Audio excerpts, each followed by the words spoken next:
Hey, Ryan, welcome to the W2 Prison Break Show, man. I'm looking forward to having this discussion with you today. Yeah, great to be here, Brian. I'm excited to be on the show with you. Definitely. We're going to talk about something today that many of the listeners are interested in. Number one is real estate. Number two is managing a real estate business or building a real estate business while you're still employed in a busy 9 to 5 job. That's you. So let's first talk about what you're doing in your 9 to 5 job, your W-2, and then we'll get into the real estate piece. Yeah, so I'm in sales for a packaging company where it requires some travel, some time away from the family, and you're always on in sales. So balancing that can be a bit challenging. For sure. How long have you been in sales? I've been in sales for about 15 years. Okay. And how long have you been thinking about getting out of sales? For about 10 years, and then the last couple years, really seriously. So 10 years you thought about it, maybe you did some dabbling. I don't want to put words in your mouth, but what got you to the point where it was like, okay, I'm ready to take this seriously? Like what happened in your life? Yeah, so two things. The first is when I really started considering getting out of my W-2, I started with the new employer, and one of the suppliers came up to me and they asked me, "How long are you going to be in this role?" Everybody that's in this role is gone within 12 months. And so that really made me sit back and question, what is my other source of income? And the answer was I really didn't have one. So I had to start finding out what that's going to be. I needed another source of income. And that's what kind of kicked off the real estate investing. And then within the last couple of years, I really started ramping up with, my granddaughter and grandson. They've moved back into the house recently, and my granddaughter looked up at me and she said, "Pap, you can't go with us today because you're working and you really love to work." And I said, "No, I don't. I'd rather be spending time with you." And so that's what ultimately said, "Hey, I need the freedom to go out and spend time with my family on my terms. I don't want to have to ask permission from my employer or my boss to spend time with my family." Yeah. Wow. I love that. I love that. Everyone listening, that's just super powerful stuff. You have to have a reason why. Okay. Great share. Thanks for saying that. I think a lot of people need to hear that. So you landed on real estate. Tell us why you chose that path, because there's a lot of things that you could do for additional income and to get out of your, to avoid that situation where like, hey, you're gone in 12 months. Yeah, so my wife and I landed on real estate really by accident. So when we got married, we consolidated homes and moved into a new house. We weren't quite ready to get rid of her house. And so we kept it as a rental. And that's the only rental we had for a few years. And then when we really started looking at how do we invest our money, I'm not a big fan of the stock market, so I didn't really want to go and invest more there. And I was looking for a way that I could really get some significant returns on my money, have with some semi-passive investments. Mm-hmm. And throughout my searching, real estate was what I kept coming back to. And so that's how we ultimately decided to expand from one to many properties. Got it. Okay. Tell us about the accident. The accidental you told us about that was a rental that you kept. Do you still have that? No, we sold that. So we sold that about 2 years ago. Okay. Tell us about your first deal. How did you find it? And then how did you take it down? And then just kind of walk us through the steps and feel free to share any numbers that you feel are relevant. Yeah, absolutely. So when we started looking, we had reached out to a local realtor that was recommended to us, and she did a great job helping us find properties. And we looked at a lot of different properties, from single family homes, 2-bed all the way up to multiple bedrooms, 3-4 bedrooms, and multifamily properties. So we saw a lot. And so we had to really find out, what are we going to focus on? And so we ended up buying a duplex through her that was rent ready. And so we didn't have the team to rehab a property. So that's one of the things as we went through this process. We wanted something that was rent ready. We didn't want to go with a big rehab. And so we bought that, and we bought it with traditional financing through a bank. And we pulled some money out of a 401k for the down payment to rent it out. Nice. You're doing this while you're working. Yes. How do you have time for this? I hear all the time, I don't have time to, first of all, that didn't sound very difficult. Tell us about that. Like, was it challenging? How did you find the time? Just give us some tips, because this is a major block for most people. Yeah, so it's really about priorities, and that's what it came down to for me. And I had to determine, am I spending my time wisely? And it is what I'm working on now helping me get to my goal. And I still check myself daily on that. Is the task I'm working on or the project I'm working on getting me closer? And so, as I went through that process, and at that time we had our first grandkid on the way, and so we were busy getting ready for that, and we had to really, am I looking at social media too much? Am I watching too much TV? Am I not efficient in my W-2 because I'm putting in too many hours? And now I'm becoming inefficient. So it's how do I become more efficient to free up time? And when you really start looking at it, it's not difficult to find a couple of hours in your day that you're not being efficient with. Yeah. 1,000,000%. All right. So you've got this super strong why, your granddaughter, that still hit me right in the gut, but I like that you shared that. 1 to 2 hours a day. Is that, in your opinion, is that what it takes to do the real estate activities to get you to where you're looking to go? To get to where I'm looking to go, I'm now putting in 3 to 4 hours a day on average. And that's, I made the choice, get up earlier, stay up a little later, and, in the quiet time in the house when I can put in the hours and not be distracted. And then on weekends, same, whenever everybody's away or doing something else, then I try to carve out some time to work on it then. Got it. All right. So priorities, you use that word. Awesome. The duplex that you bought, you still have that one? Still have it. Talk to us about the rental. What are you cash flowing? What'd you buy it for? Give us some numbers, and then maybe talk a little bit about what your risk tolerance is. Because a lot of people are scared, like, hey, I don't want this deal to go bad and I get blown up. For that first property we bought, it didn't cash flow great in the beginning. It cash flowed a couple $100 a month. And now with the rent escalation, we're now cash flowing $500 a door on that one. We've done really well on that property. Awesome. And it was just started recently. So we just placed a new tenant in there, and we're getting ready to place a new tenant in there. By the time that's done here in the next 2 weeks, we'll be doing $500 a door.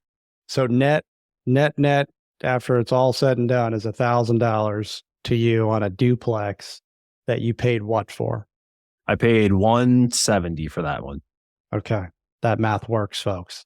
And then you used a 401k to finance the property. For the down payment, have you refinanced it since then, or did you do anything with it?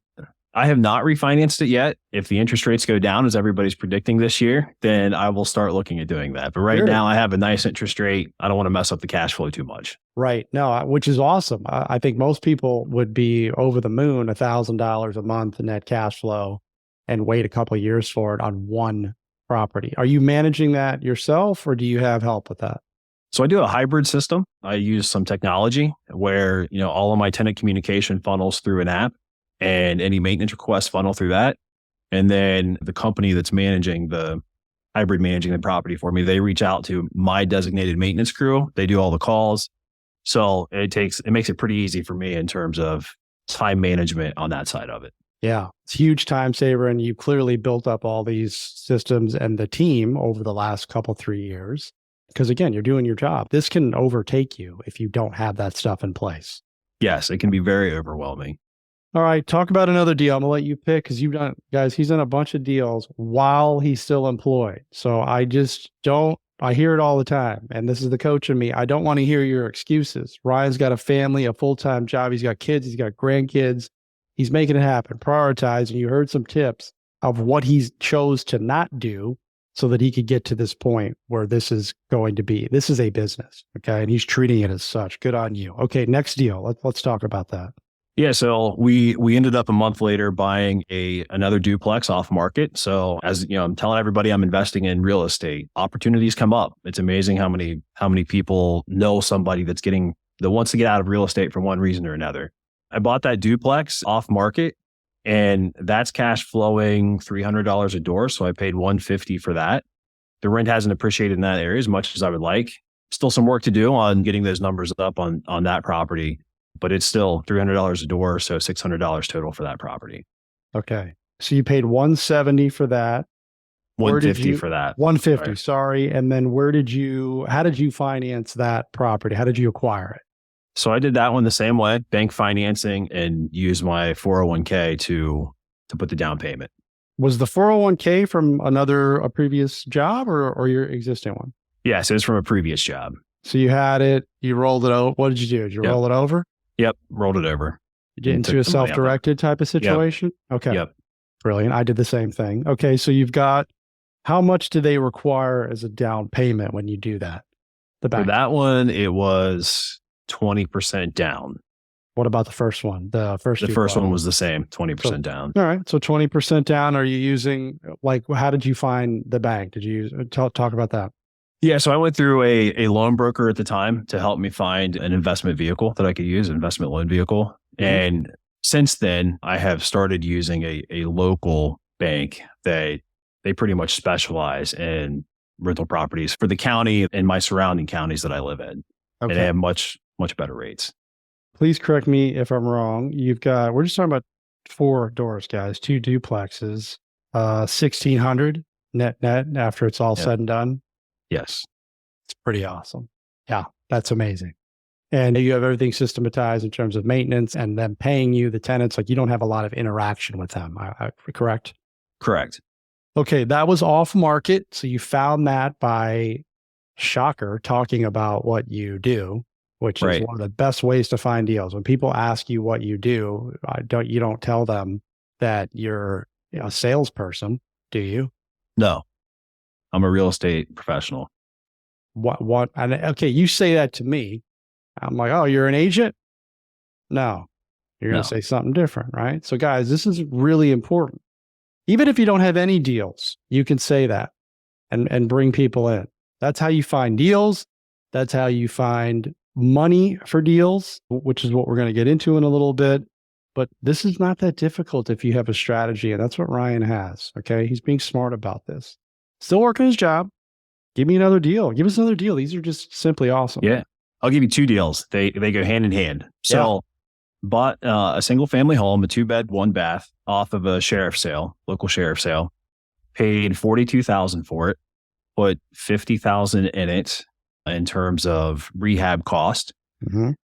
And then I took an additional $10,000 out when I refinanced it. And I'll talk about that $10,000, what I did with that in a minute.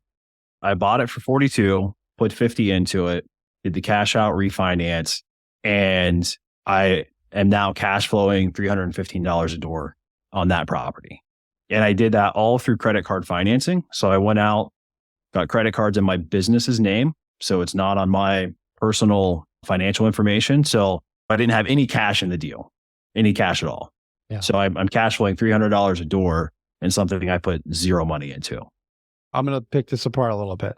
So this was a duplex, another duplex? This was a single family home, 2-bed, 2-bath home. Okay, 2-bed, 2-bath home, because you said $315 per door. So is that the second property?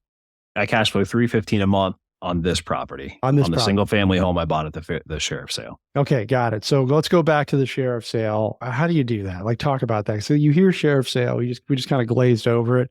Maybe talk a little bit more about, like, what happens. How does that process work? Yeah, so there's different ways to do it. Some counties you still go to the sheriff's office and you have the auction right there. This was all online.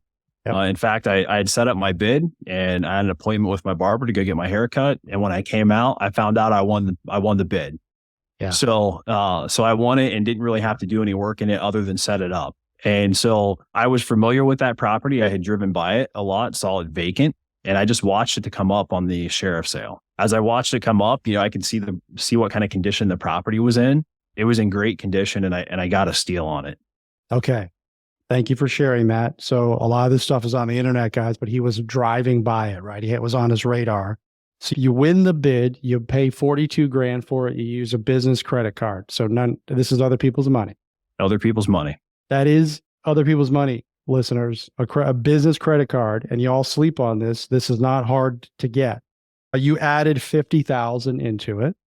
Yes, all with credit cards. All with credit, so zero out of pocket. Zero out. So that's 92. I can add. What's it worth after that? It's worth 120. It is worth 120. All right. So you're about, what is that? 28 in equity. Yep. Not bad. Created 28,000 with a zip out of your pocket. Then you rent it for how much? 1,200. So the 1% rule, over the 1% rule. Yep. I mean, it's hard to calculate the return on that because you didn't put any money out of your pocket. So it's pretty much infinite. You're cash flowing net 315 per month on that without any money down. Now we're up to about almost $2,000 just on these properties, net cash flow. You refinanced it, took what, 10 grand out? I took an additional $10,000 out. Yeah. And you're still at 315. And I'm still at 315. Beautiful. Pay attention, guys. This is super awesome. Now, I know what some people are thinking.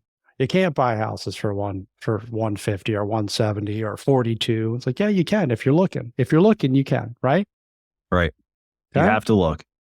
It's hard to find deals when you're not looking, or if you're looking in the wrong spots. Yes. Okay. Go to the next one. You took the 10 grand and did what? All right. So I took the 10 grand and I had a colleague of mine that was getting out of the rental business. He had one property. He was done with it.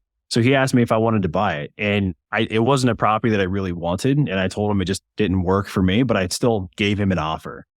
And I gave him an offer of $70,000 on this property. Mm-hmm. And that was $20,000 below what he wanted. But he took it anyways.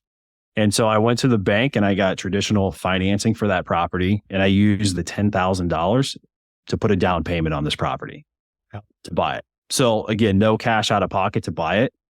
Now I did put $20,000 of my own money into the rehab. Mm-hmm. And then I rented it out for 12 months. And while I rented it out, I cash flowed $330 a month. And then 12 months later, when that lease was up, because I still didn't really like the property, so I sold it for $150. All right. This is good. Okay. I have a couple questions for you. When he took the $70,000, were you like, I could have probably bought it for 60 or 50? Oh, of course. Yeah. No, good lesson there, right? Sometimes we can go lower. That he wanted out. He wanted out. So we're solving problems. People think, oh, people are never going to take and it's like he probably thanked you. He did. Him and his wife wanted out. They wanted out. So I solved this problem.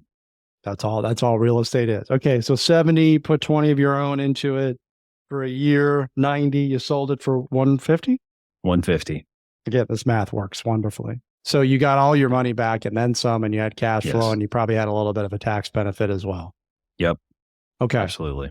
Then what did you do? So then I'm out buying more properties. So now I'm really starting to focus in and niche down on what I want in terms of investment properties. So I have been all over the place in terms of, do I want to go to multifamily? Do I want to go to commercial? Do I want to go single family home? And so through that process, I started asking myself, well, who have my best tenants been? And my best tenants have been the ones in my single family homes, 2-bed, 1 to 2 baths. They're typically single parents. They're looking for a nice, safe place for their kids to live. They always pay on time because they want that safe place to raise their family. And I found that I have less tenant issues with single parents in their homes. So it's turned out to be a great niching down strategy for us. Yeah. And that took you, by the way, that was very clear, guys. You're paying attention. He's very detailed on who his ideal tenant is. And then he goes out and he finds properties for that specific person, right? Versus doing the opposite, which is, I'll just buy a bunch of properties and I hope I fill them. So great strategy. You mean when you took the proceeds, you didn't go out and buy like a Ferrari or something? You decided to invest back in the business? We invested back in the business, and then we also took some of that money and we put ourselves personally in a better financial position. Mm-hmm. So that way we didn't have to have as much income when I ultimately exit my W-2. Right. You notice he said when he exits his W-2, it's happening. He has a plan. Ryan has a plan to exit his W-2. He's building his real estate business while he's doing it. This is all possible. You're learning a lot of stuff here about how to acquire deals. All right. So do you have a strategy to acquire those properties? Because again, most people are not looking at 2-bed, 1-bath properties. And you're saying, hey, these things are gold. I'm making good money doing these. Great question. I'm in the process of really ramping up the marketing strategy for that. Mm-hmm. So I am working with local agents and real estate agents, communicating to them what I'm interested in. Also reaching out to my local RIA, letting them know what I'm interested in. Because a lot of investors don't, to your point, don't want 2-bedroom homes because the rent's not as high. Yeah. But I have found that, they often don't fit their portfolio. And so they're looking to get rid of them as they move in a different direction. And so I can pick them up at a reasonable price. I agree. And you know how to do that. I'm thinking here that because this is a niche that you've defined that's really not ever going to go away because people get divorced at a high rate and they have children, and you're serving that. You're serving that need where other people, it's like, I don't want to really mess around with this. It's got to be 3 bedrooms, right? I've made that Right. mistake where I've turned away from the 2 bedrooms, from the 2-bedroom properties because of that reason. What do you think the opportunity is in the market? First of all, what market are you buying? And I'm sorry I didn't ask you that. Yeah. So I'm in Central Ohio. So I'm buying in Fairfield, Franklin, Licking counties. So right dead center in Ohio. Got it. Great markets to, Yes. Great markets. to live in, great place to live. What do you think the opportunity is? Maybe I mean, on these types of properties, like, do you have a roundabout number of how many there are? I actually just did a search on this just within the city that I live in. And there were 1,000 that I could actually get off of the public records site. And then anything more than that, it starts to crash. So there's way more than 1,000. Okay. Yes. Got it. So, and that's just in my hometown. So that's not even going outside of that. Right. So it's all in your backyard and you could expand that. I love the niche. So what are you looking at in terms of your purchase strategy? Because guys, listen, when you build these businesses and you get dozens and dozens, and then you get up into hundreds of units, you're limited on your ability to buy these things, especially if it's long-term hold. So what are some of the strategies that you're looking at to acquire these houses? Yeah. So in terms of financing, we have partners that we work with and are looking to certainly expand that to help us go out and acquire these properties faster and scale faster if you're bringing on partners. And then we're also looking at seller financing opportunities. Yep. And there's a lot of those when you look at investors and even people that have owned that home and live in it today for a long time and need to get out for whatever reason. Right. People got to move. Everyone thinks because they picked up a 2 or a 3% rate a few years ago that they're going to stay in there forever. I can tell you that nothing could be further from the truth. People always need to move. There's a lot of people out there, Ryan, and I've done this personally. I mean, I buy properties, but I've invested with other people as well. There's a lot of people out there that have, these old retirement accounts, right? Like you did. They don't know what to do with it. Maybe they don't want to do what you do.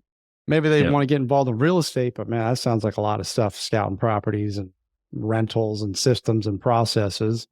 And self-directed, there's a way where you can actually invest with people, invest in deals without having to do all that stuff and earn a return. Yeah, it's a great way to invest and not have to have the headaches of working with tenants, and it becomes pretty passive. And so rolling over a 401k to a self-directed IRA, there's plenty of ways to do that. And it's really simple. I've helped people do that. You can lend money to that investor out of that self-directed IRA, and it's backed by the property. And to me, that's more secure than investing in the stock market where you have no control over your money. At least with this, you have a hard asset backing up that investment. It's a great investment strategy. I do that out of a self-directed IRA as well. Yeah, me too, and countless others. A lot of people have money just sitting there. They don't know what to do with it, right? So self-directed is something to look at. And yes, it's backed by an asset. So there is security there. If someone wanted to learn about that, what would you suggest they do? Yeah, I'd suggest they reach out. They can go to my website at whiterhino.investments, or they can send me an email at r.sturgeon@wrillc.biz. Or they can call me directly, 740-231-2366. Awesome. We'll leave all those ways to contact Ryan in the show notes. Are you working on anything currently? Yes, I have a couple of deals that I'm working on right now that it'd be great to bring an investor in for.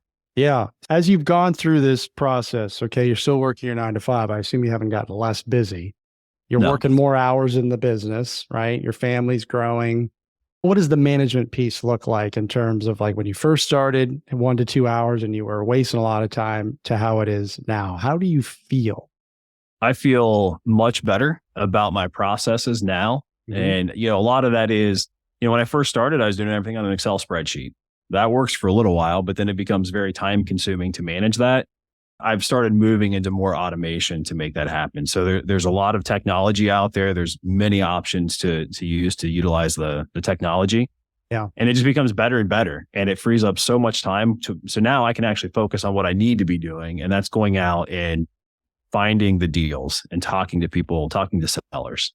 The stuff that matters, right? The stuff that'll put the money in the bank and allow you to grow your business. Do you have any dreams in terms of, or goals in terms of the number of properties that you're looking to acquire?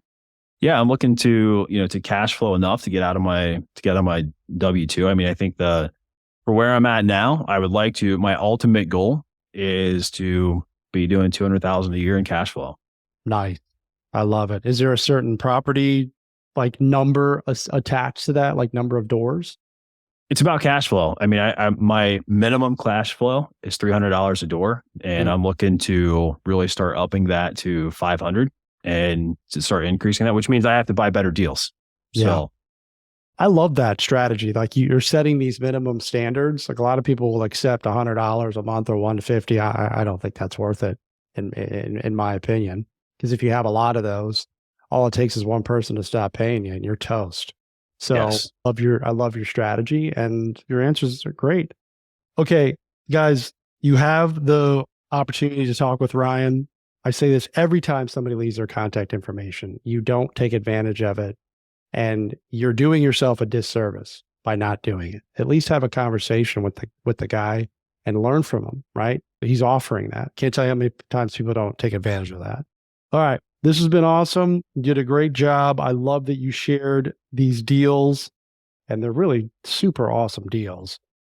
Before we wrap up, anything you want to leave us with, like whether it's a quote or a final thought that you want to share before we wrap it up?